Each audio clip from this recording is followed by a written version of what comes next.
Hello everyone. Welcome to FSO topper talks. तो आज हमारे साथ में एक और स्पेशल गेस्ट हैं जिन्होंने असम फूड सेफ्टी ऑफिसर का जो एग्जाम हुआ था उसे क्वालिफाई किया है और अभी वो असम गवर्नमेंट में as a food safety officer work कर रही हैं। और इनका जो स्टेट में रैंक था वो 19th रैंक था। तो बहुत बहुत स्वागत है सुमो आपका। वेलकम करते हैं आपका हम एफएसओ टॉपर टॉक्स में। तो अभी कैसे हो आप? Thank you so much for Kiji. Thank you so much for inviting me here. सो सबसे पहले हम ये जानना चाहेंगे कि मतलब आपने एफएसओ एग्जाम जो दिया है उसके लिए आपके पास में क्या क्वालिफिकेशंस थी। मतलब आपने अपना ग्रेजुएशन किस सब्जेक्ट्स में किया था, किस सब्जेक्ट्स के साथ में अपना फूड सेफ्टी ऑफिसर आपने दिया था, फूड सेफ्टी ऑफिसर एग्जाम? अ, सबसे पहले मैं अपना इंट्रोडक्शन के साथ स्टार्ट करूं। मेरा नाम सुमू सेकिया है। हम्म। मेरा एजुकेशन क्वालिफिकेशन है BTech in food engineering and technology from Tezpur central university, which is in Assam itself. And before joining as a food safety officer, I was working as a quality officer in MNCs like Britannia Industries Limited okay and then Parnod Ricard India. Okay okay okay. So आपने भी जो exam का notification I think 2019 में आया था तभी आपने apply किया होगा। तो Yes. Okay okay Mhm. Okay, ठीक है। तो इसको मतलब आपने जो प्रिपरेशन वगैरह स्टार्ट करी थी वो 2019 से ही स्टार्ट कर दी थी, या फिर जब एग्जाम को पता चला कि एग्जाम की डेट अब आने वाली है तब आपने इस एग्जाम की प्रिपरेशन स्टार्ट करी थी? नहीं, 2019 में तो हम लोगों ने अप्लाई किया था, हम्म। पर ठीक तक वहां से कुछ इंफॉर्मेशन हम लोग को आया नहीं था। हम लोगों ने पूछताछ करने के लिए बहुत ट्राई किया था, पर जब 2022 के जनवरी में मुझे थोड़ा पता चला एग्जाम कंडक्ट होगा उसी साल, हम्म। तो मैंने जनवरी से थोड़ा थोड़ा स्टार्ट कर दिया था, नोट्स वगैरह बनाना स्टार्ट किया, फिर मटेरियल्स कलेक्ट करना स्टार्ट कर दिया था। Okay okay okay. अच्छा, और ऑल ओवर आपकी हम्म। क्या स्ट्रेटजी रही थी? जैसे इसमें मल्टीपल सब्जेक्ट्स रहते हैं, फूड लॉ वाला पोर्शन भी है, एफएसएसएआई रिलेटेड नॉलेज भी है, फूड केमिस्ट्री है, फूड प्रोसेसिंग है, माइक्रोबायोलॉजी है। तो ये सारे सब्जेक्ट्स आपने कैसे मतलब पढ़े थे? हम्म। तो हम लोग का नोटिफिकेशन जून 14 को निकला था, फिर हम्म। एग्जाम हुआ अगस्त 7 को। बीच में सिर्फ 1 मंथ 20 डे जैसा टाइम था। तो हम्म। उस टाइम पे मतलब प्रिपरेशन इतना स्टार्ट करना तो पॉसिबल नहीं था। तो मेरी अच्छा चीज ये था कि मैंने पहले से ही थोड़ा थोड़ा प्रिपरेशन स्टार्ट कर दिया था। जी। तो मैंने जब इनिशियली प्रिपरेशन स्टार्ट किया, उस टाइम पे तो मुझे कोई आइडिया नहीं था कि कहाँ से स्टार्ट करूँ। तो मैंने थोड़ा रिसर्च स्टार्ट किया, यूट्यूब पे कंपेयर किया मटेरियल्स आपका, फिर अलग अलग प्लेटफॉर्म से किसका कंटेंट अच्छा है। फिर मैंने मिला कि स्वाई एजुकेशन का मतलब मटेरियल्स अच्छा है, कंटेंट अच्छा है, स्टूडेंट फ्रेंडली है, कॉस्ट भी आप लोगों का बहुत कम है, हम्म। जो कोई भी अफोर्ड कर सकता है। हम्म। तो इनिशियली मैंने आप लोगों का मटेरियल्स खरीदा, फिर उसी को बेस लेके मैंने स्टार्ट किया। Okay okay okay okay. फिर कुछ 1-2 महीने के बाद आप लोग का एक जो आया था 1000 MCQ वाला बुक, जो हम्म। एफएसओ आसाम के लिए निकला था ना, हम्म। तो मैंने वो वाला बुक भी लिया था जो आपने मुझे भेजा था। मैं हर एक टॉपिक को पढ़ाई करने के बाद मतलब उसके ऊपर पर्टिकुलर टॉपिक के ऊपर जितना पॉसिबल एमसीक्यू थे मैंने सोल्व करने का ट्राई किया। और ओ, एमसीक्यू सोल्व करने से ये मतलब इजी हो जाता है। उस टॉपिक में से आपको कौन कौन सी चीज ध्यान देना चाहिए और कौन कौन सी चीज आप छोड़ सकते हो उसको पता चलता है। जी। क्योंकि टाइम बहुत कम था, तो ऐसे स्ट्रेटेजिली पढ़ना मेरे लिए बहुत जरूरी था, क्योंकि उस टाइम पे मैं ऑलरेडी जॉब कर रही थी। तो हम्म। टाइम का मुझे बहुत इशू कि ओ, मैं कौन टाइम में अपना प्रिपरेशन करूँ। फिर हमेशा रात को आके प्रिपरेशन करना पड़ता था। ओके फिर कभी अगर टाइम कम पड़ जाए तो मैं ऑफिस में भी अपना जल्दी जल्दी टाइम ओके काम खत्म, ऑफिस में भी अपना पढ़ाई कर लेती थी। ओके। और बेसिकली मैं आपका मटेरियल यूज किया, जो एफएसआई का बुक आप लोगों ने हम्म। निकाला था। हम्म। फिर एमसीक्यू का बेसिकली वो फॉलो किया। फिर थर्ड मैंने इम्पोर्टेंस दिया FSI website, rules and regulation इतना हम्म। है मतलब मैंने हम्म। सारा कुछ वही से पढ़ाई किया। जी। और वहाँ पे जो अपडेट होता रहता है वहाँ पे, जो फाइल कॉम्पेंडियम करके जो है। हाँ। हाँ, जो रूल्स एंड रेगुलेशन अपडेट होने के बाद वहाँ पे रेगुलेशन सेक्शन में एज ए कॉम्पेंडियन वो लोग अपलोड करते हैं। उस हम्म, सेक्शन को मैंने 28 रेगुलेशन जितना था मैंने उसको ए टू जेड ऐसे पढ़ाई किया, उसके ऊपर नोट्स बनाया था। हम्म, ओके। अच्छा, और इसके साथ में जैसे कि बहुत सारे सेंट्रल एफएसओ में तो इंटरव्यू नहीं होता है, बट स्टेट एफएसओ में इंटरव्यू भी होता है। तो इंटरव्यू का कैसा एक्सपीरियंस रहा आपका? इंटरव्यू में तो जो हम लोग का पैनल, हाँ।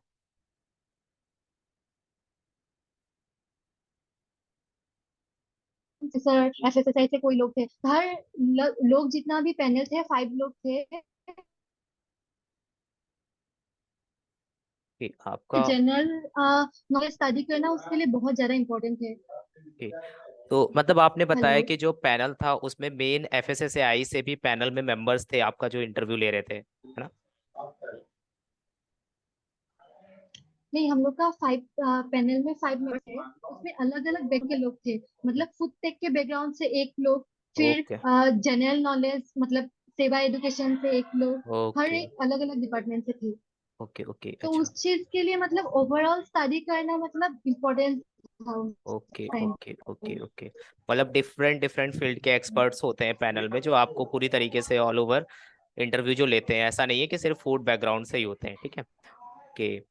अच्छा, हाँ। बहुत सारे लोग जैसे हम्म, कि अभी क्या है कि जैसे आप हो, आप जॉब कर रहे थे, बहुत सारे ऐसे लोग हैं जो प्राइवेट सेक्टर में जॉब कर रहे हैं और वो अपनी प्रिपरेशन स्टार्ट करना चाहते हैं। तो मतलब हम्म, कितना टाइम उनको देना चाहिए, वो कितना टाइम दे करके प्रिपरेशन अपनी कर सकते हैं?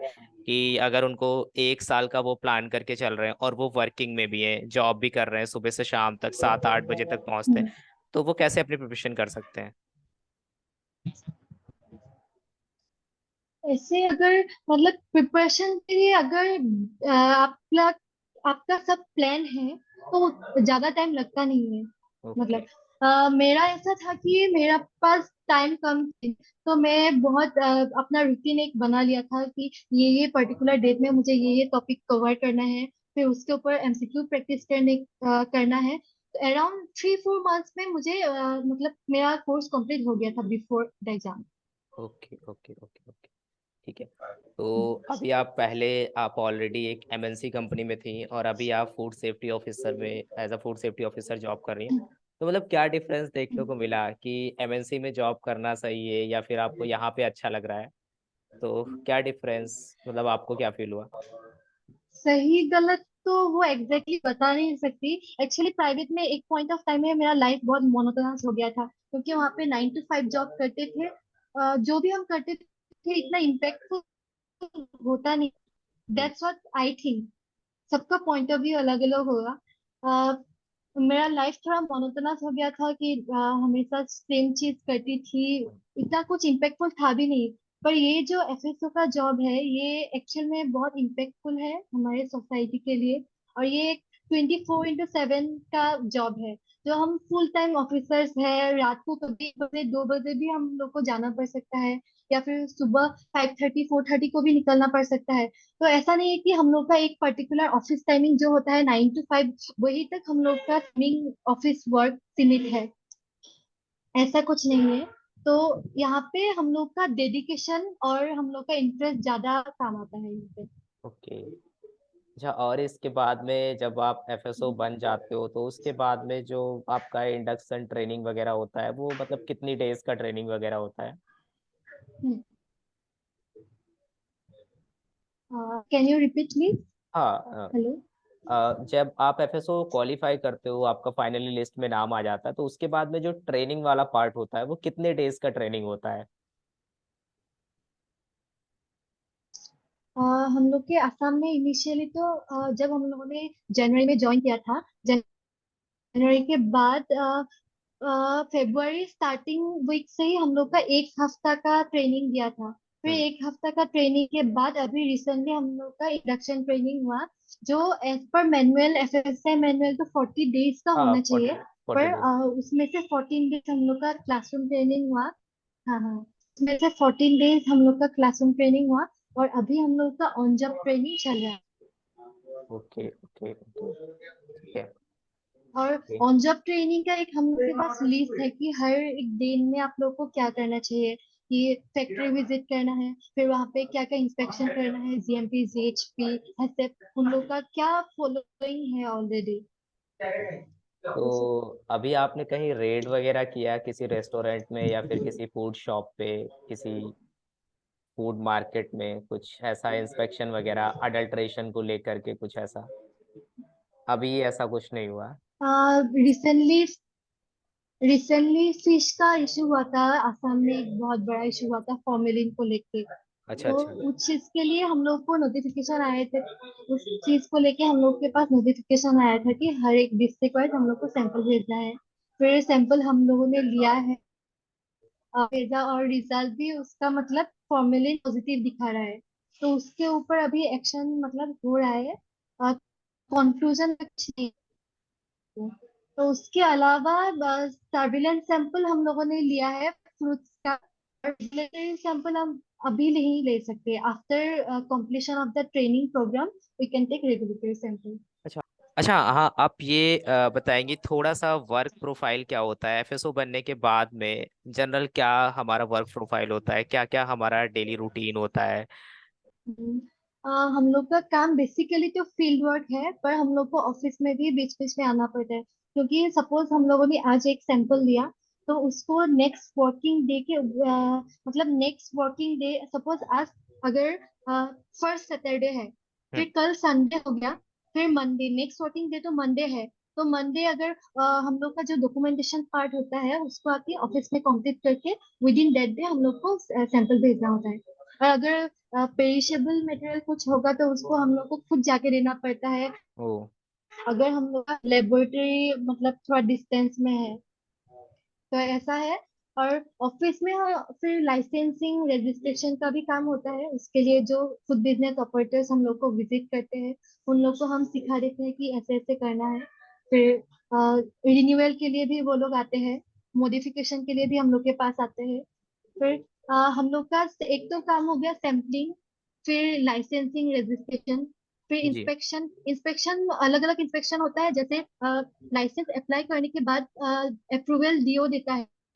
तो ओके। डीओ अप्रूवल करने से पहले हम लोग फूड सेफ्टी ऑफिसर जाते हैं प्रीमाइसेस का इंस्पेक्शन के लिए। इंस्पेक्शन करते हैं फिर आप? हम लोग जो रिपोर्ट होता है हाँ, इंस्पेक्शन रिपोर्ट आके को सबमिट करते हैं।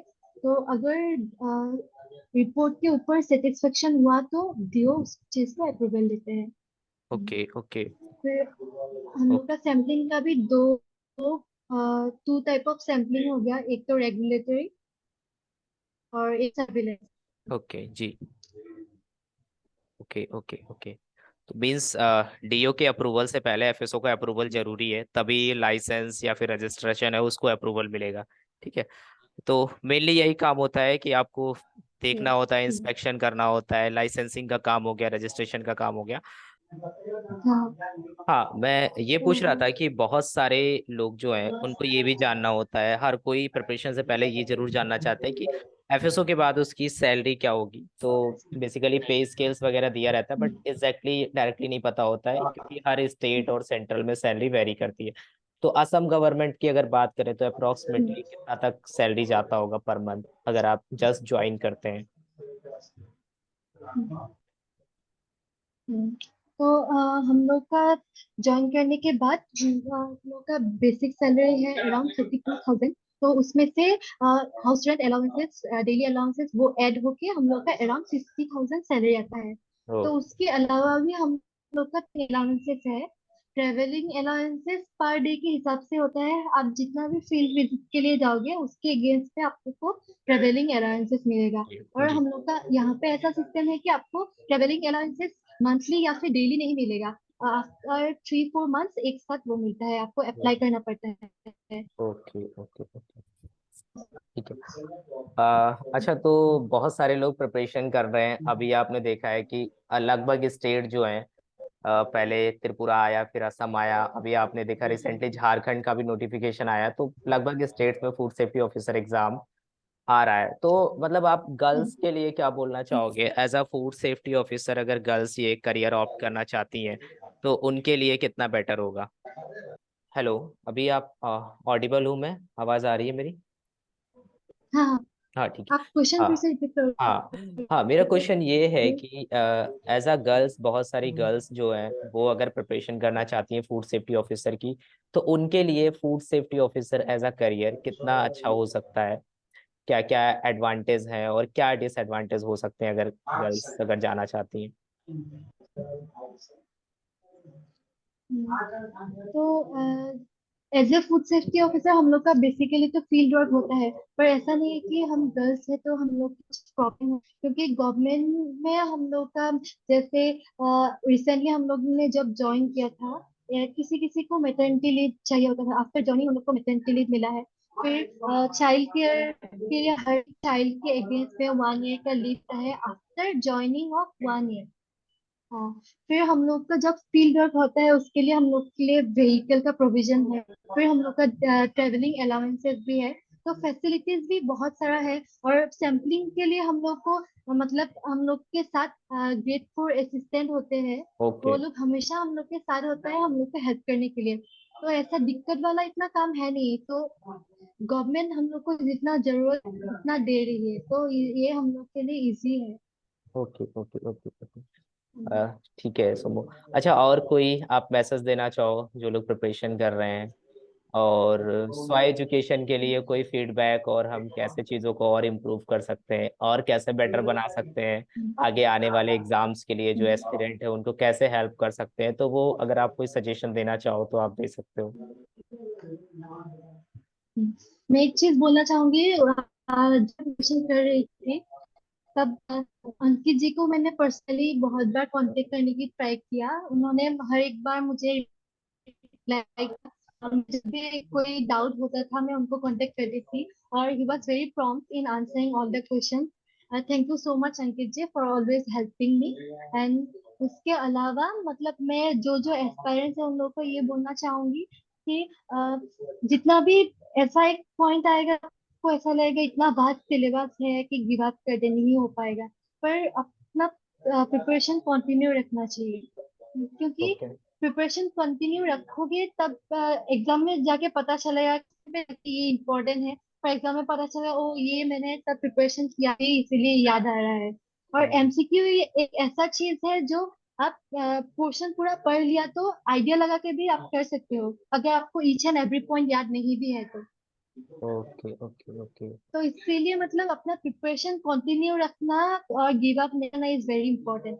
Okay okay. तो सबसे इम्पोर्टेंट चीज़ यही है कि ऐसा नहीं है कि हम 2 मंथ 3 मंथ प्रिपरेशन करेंगे और एफएसओ बन जाएंगे। एक लॉन्ग टर्म, एक लंबा समय लगेगा, तब जा करके वैकेंसी आती है। फिर एग्ज़ाम भी कभी हम्म, कभी डिले होता है, फिर एग्ज़ाम होता है, फिर हाँ डॉक्यूमेंट वेरिफिकेशन, इंटरव्यू, हाँ। बहुत सारी चीज़ें हैं, फिर फाइनली जा हम्म, करके हम सेलेक्ट होते हैं। तो थोड़ा सा पेशेंस रखना पड़ता है। बोलिए हेलो। बोलिए। हाँ हाँ हाँ, आप हाँ, ऑडिबल। और एक चीज है कि अगर हम लोग का अगर फर्स्ट टाइम में हम लोग का क्लियर नहीं होता है तो हम लोग बहुत सारे लोग ऐसे निराश होगी, मतलब और नहीं हो पाएगा, मैं सेम चीज को फिर से गो थ्रू नहीं कर सकती, I can face the same situation again. हम लोग को लिए मैं ये बोलना चाहूंगी अगर फर्स्ट टाइम आपका एग्जाम क्लियर नहीं हुआ तो फिर आप अपने आप को एनालिसिस कीजिए कि क्यों नहीं हुआ। आपको स्ट्रेटेजी चेंज करना पड़ेगा अगर किसी रीजन के कारण आपका क्लियर नहीं हुआ। एग्जैक्टली मेरे साथ भी सेम चीज हुआ था। मैंने जो पहली बार ट्राई किया था मेरा क्लियर नहीं हुआ था। फिर मैंने अपना स्ट्रेटेजी जब जाके चेंज किया था थोड़ा, तब मुझे पता चला कि कौन कौन से पोर्शन में मुझे क्या क्या चेंजेस करना चाहिए, मेरा फोकस जाके कहाँ पे कम करना चाहिए। तो आपको एनालिसिस करना फिर उसके ऊपर काम करना इज वेरी इंपॉर्टेंट। ओके। तो बेसिकली जो एमसीक्यू है, अगर हम बोले तो एमसीक्यू के साथ में जो प्रीवियस ईयर क्वेश्चंस हैं वो हमें बहुत ज़्यादा हेल्प करते हैं, हमें एक आइडिया लगता है कि हमें क्या हाँ हाँ। पढ़ना चाहिए और क्या यस। स्किप करना चाहिए। Okay okay okay. ठीक है हम्म। ठीक है। हम्म। तो सुमो, बहुत बहुत धन्यवाद, बहुत बहुत थैंक यू आपका टाइम देने के लिए। अभी शायद आप वर्किंग में हो। बहुत बहुत धन्यवाद। Thank you so much. Thank you thank you thank you thank you. फिर अगर कुछ डाउट्स होते हैं लोगों के तो मैं आपको दोबारा से इनवाइट करूंगा। ओके। ओके ठीक है ओके जरूर। Okay, thank you. थैंक